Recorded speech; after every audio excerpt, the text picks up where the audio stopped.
I was freaking out. I didn't know what to do. Should I go out and talk to this guy? What if he's crazy? What if he's got a gun?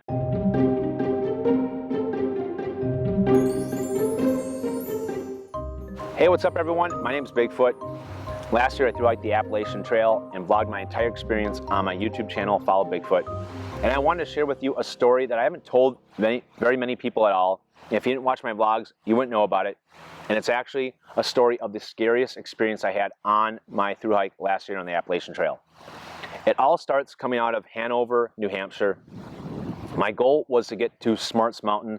I can't remember how many miles it was, but I left later in the day because I had to resupply. I spent the night in Hanover and resupplied at the co-op.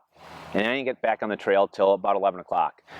And during the course of my hike that day, I slipped on a rock, fell on my trekking pole, and actually snapped the lower shaft. And that was catastrophic for me because number one, I use my trekking poles for my tent poles of my tent. I have the Z-Pax duplex tent. And secondly, I was about to get in the White Mountains, and I had hiked the first 1,700 plus miles with 2 trekking poles. I had it down to science, and it was extremely difficult to hike with only one. And as a matter of fact, I just put both of them away because it was just too weird. I didn't know how to do it.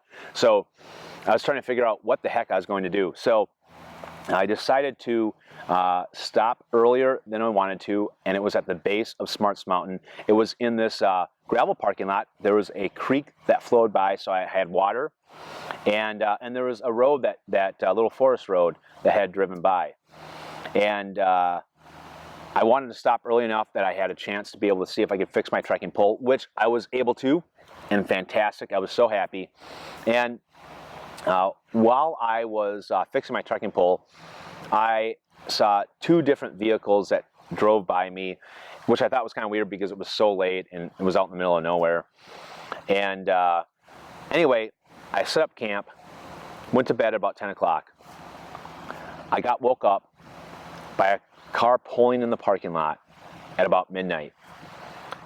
Comes up to my tent, 15 feet from my tent, and then turns on his overhead lights, his gaming headlights, right on my tent.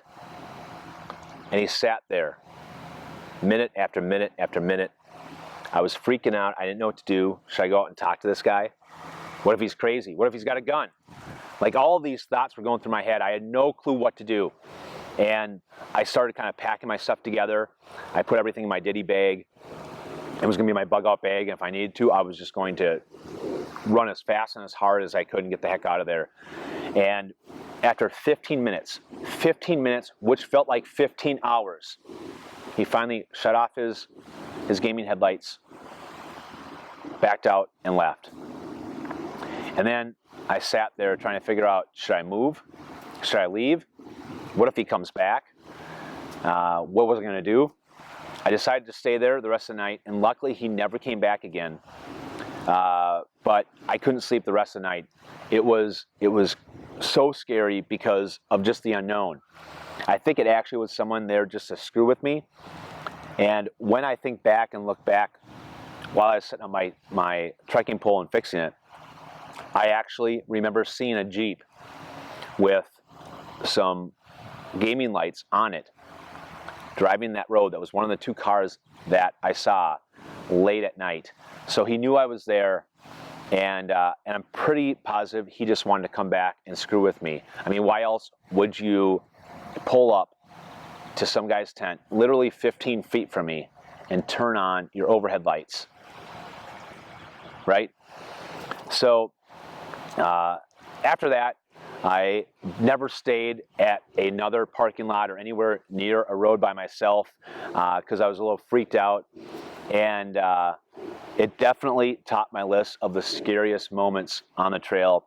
And I had some scary moments. I got caught on top of a open mountain in the middle of a lightning storm, and had a bear come in camp and try to steal our food, and earlier in our thru hike, and some other things. But at the moment, there was nothing that was more intense than sitting there not knowing what the outcome was going to be of this guy shining my tent. And I was by myself. There's no hikers around in the middle of nowhere in New Hampshire. So anyway, scariest moment for me on the Appalachian Trail.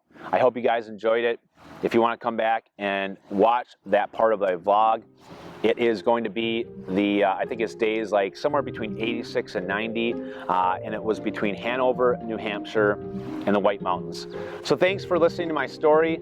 Hope you enjoyed it, and I hope you had a fantastic 4th of July.